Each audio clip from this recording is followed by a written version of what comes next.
Bonjour mes petits fans de laine, aujourd'hui je fais une vidéo, vous me voyez dedans, tout simplement parce qu'aujourd'hui je ne vais pas vous expliquer comment je réalise un point en particulier ou une technique ou comment j'ai réalisé mon ouvrage. J'ai décidé que j'allais vous expliquer comment j'utilise les aiguilles circulaires. Je ne vous montre pas comment je les utilise tout simplement parce que ce que je vais vous expliquer dans les vidéos, c'est les avantages, les inconvénients. Je vais parler plus que je vais montrer quoi que ce soit. Et parce que j'ai d'autres vidéos qui vont expliquer ce qui est à montrer. Donc, je vous propose, pour ce qui est de la technique à proprement dit, d'aller voir mes vidéos où j'explique la technique. Ici, pour cette vidéo-ci, je vais vous donner quelques petits trucs et astuces et vous donner mes avantages, les inconvénients, les différents types d'aiguilles qu'on trouve. Enfin, voilà, je vais essayer de faire un peu le tour des aiguilles circulaires. Joli jeu de mots, ceci dit. Alors, je vais commencer avec tout ce qui est avantages et inconvénients des aiguilles circulaires. Je vais un petit peu les comparer par rapport aux aiguilles droites, étant donné que normalement on tricote soit au circulaire, soit aux droites, encore qu'il y a une autre technique qui est le tricot avec les doigts ou les mains. Mais ici, je vais vous parler que d'aiguilles. Donc, les inconvénients, pour les aiguilles circulaires, pour moi, c'est le maniement. Dans le sens où moi, j'ai appris à tricoter avec des aiguilles droites. Et donc, pour moi, tricoter avec des circulaires qui sont quand même assez petites, comme vous voyez, c'est compliqué. Maintenant, si vous apprenez directement avec des circulaires, le maniement ne sera peut-être pas un inconvénient. Moi, c'est un inconvénient parce que j'ai appris à glisser l'aiguille sous mon épaule et à la caler pour pouvoir tricoter. Or, avec les circulaires, on ne sait pas faire ça. Et donc, pour moi, c'est très petit et c'est difficile de n'utiliser que mes mains sans coincer d'aiguille en dessous de mon bras. Un deuxième inconvénient, mais bon, il fallait vraiment que je trouve des inconvénients, mais c'est pas un gros inconvénient, c'est le fait qu'il faut mettre 2 bouchons. Si vous voulez vous balader avec votre tricot, si vous le prenez avec au travail ou quelque chose comme ça, vous devez mettre un bouchon sur chacune des aiguilles pour ne pas mettre votre ouvrage. Ce que vous n'avez pas quand vous tricotez avec des aiguilles droites, parce que les aiguilles droites, vous pouvez mettre un bouchon que sur l'aiguille sur laquelle votre ouvrage est. La deuxième, vous devez juste faire attention à ne pas transpercer le sac dans lequel vous le transportez. Voilà, c'est un inconvénient minime. Hein. Comme je vous dis, il fallait que j'en trouve un, quoi. Et alors, le dernier, qui est un inconvénient, mais avec lequel on sait aussi faire avec, c'est le contran. Quand vous mettez un contran sur vos aiguilles ici, si vous tricotez en rond, vous devez enlever votre contran à chaque tour pour le remettre dessus. Pour éviter qu'il ne soit coincé dans votre ouvrage. Ce qui n'est peut-être pas ce qu'il y a de plus pratique que sur vos aiguilles droites. Comme vous ne savez pas tricoter en rond sur des aiguilles droites, vous n'avez pas ce souci-là. Comme je vous dis, il fallait que je trouve des inconvénients. Donc, voilà, mais ce n'est pas des gros inconvénients. Hein. Maintenant, niveau point positif, avantage, on peut travailler aussi bien à plat qu'en rond avec des aiguilles circulaires. Ce qui n'est pas possible avec des aiguilles droites ou alors il faut des aiguilles double pointe.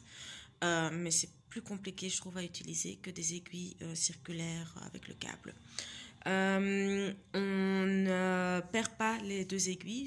J'ai mis ça dans les avantages parce que j'ai eu le coup récemment sur l'ouvrage que je fais. J'ai perdu ma 2e aiguille entre mon travail et chez moi, mais je ne sais pas où. Donc, je suis un petit peu ennuyée. Heureusement que j'ai beaucoup de paires d'aiguilles. Et du coup, j'ai une 2e numéro 4. Mais si j'avais pas beaucoup de paires d'aiguilles, j'aurais dû courir en chercher des nouvelles. Tandis qu'ici, comme les 2 sont ralliés par un fil, vous ne pouvez pas perdre la 2e aiguille. D'office, vous avez les 2. Je trouve que c'est quand même un bon point positif. La possibilité aussi de tricoter sans couture. Point positif, mais 100% je trouve. Je déteste faire mes coutures dans mes ouvrages, mais il faut bien, si je veux qu'ils soient finis, je n'ai pas le choix. Qu'avec les aiguilles circulaires, à partir du moment où vous tricotez en rond, vous avez la possibilité éventuelle, pas sur tous les ouvrages, hein, soyons d'accord, mais c'est faisable de trouver des ouvrages sans faire aucune couture. C'est plus compliqué avec des aiguilles droites. Et alors aussi, la possibilité de faire des travaux de très grande taille. Avec des aiguilles droites, si vous avez des très grandes aiguilles, c'est faisable, mais compliqué.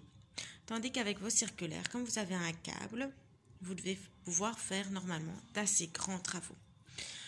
Et alors, et ça c'est un avantage très très important je trouve, et je commence d'ailleurs à me tâter sur la possibilité de ne travailler plus qu'avec des circulaires rien que pour cet avantage-là, c'est que les douleurs, gênes, crampes dues au travail avec des aiguilles droites, donc les douleurs au niveau des épaules à cause de la crispation pour pouvoir tenir l'aiguille sous le bras, les douleurs au niveau du bras parce qu'il faut porter le travail pendant qu'on le tricote et parce qu'il faut quand même coincer aussi le bras pour bien tenir l'aiguille.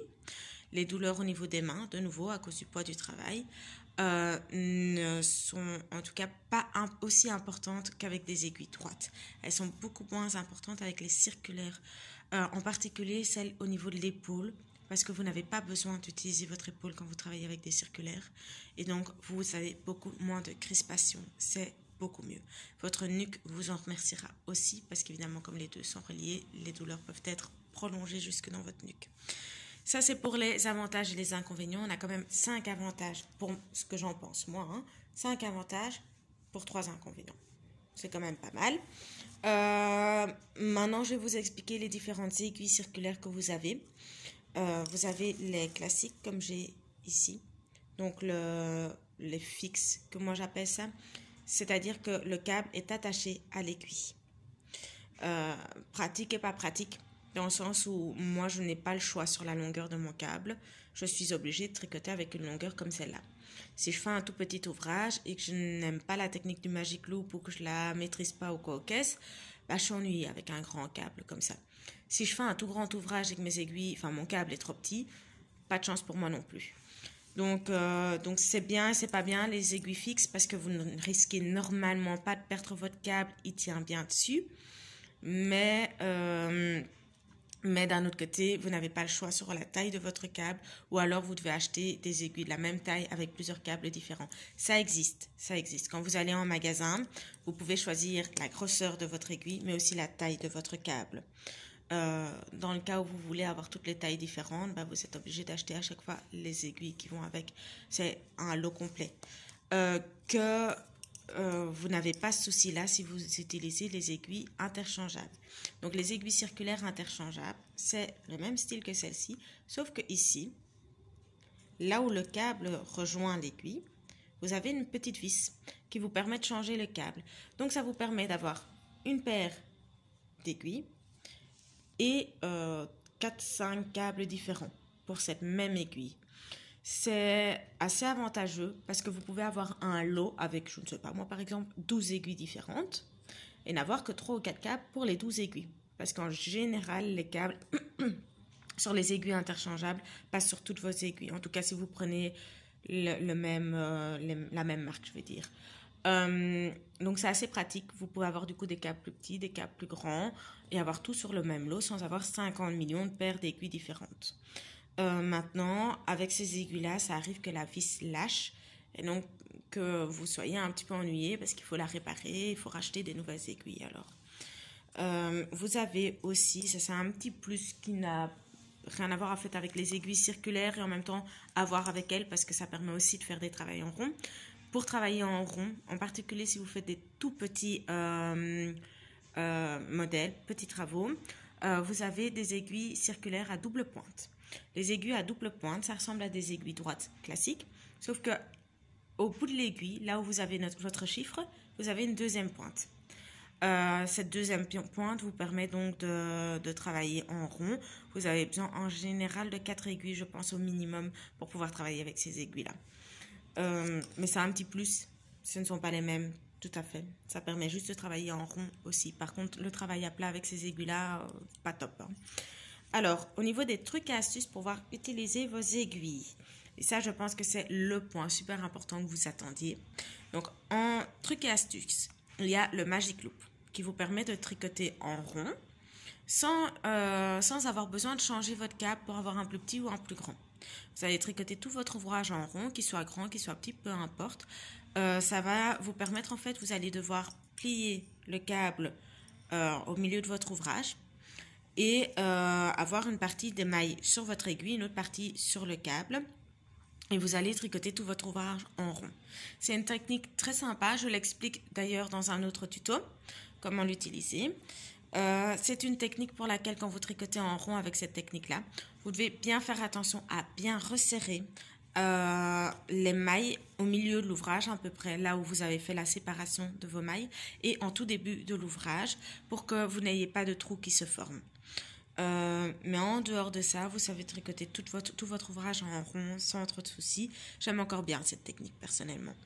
Comme je viens de vous dire, donc bien serrer vos fils quand vous faites ça, bien tirer juste à l'endroit où vous allez rejoindre vos fils, donc là où vous avez séparé votre ouvrage.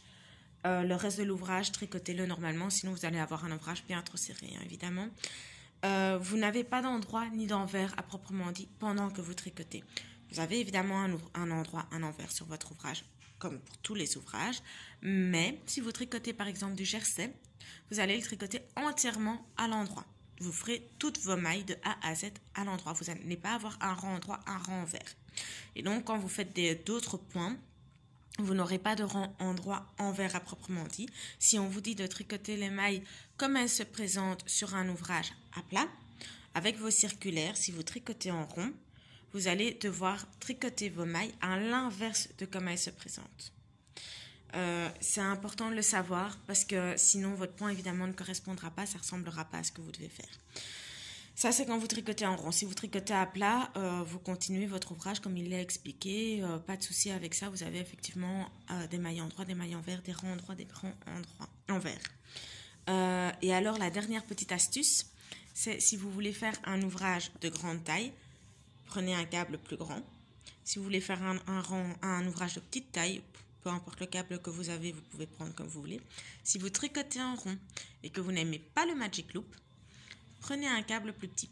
Ce sera plus facile, vous gérerez mieux et vous n'aurez pas obligatoirement ce besoin de faire le Magic Loop.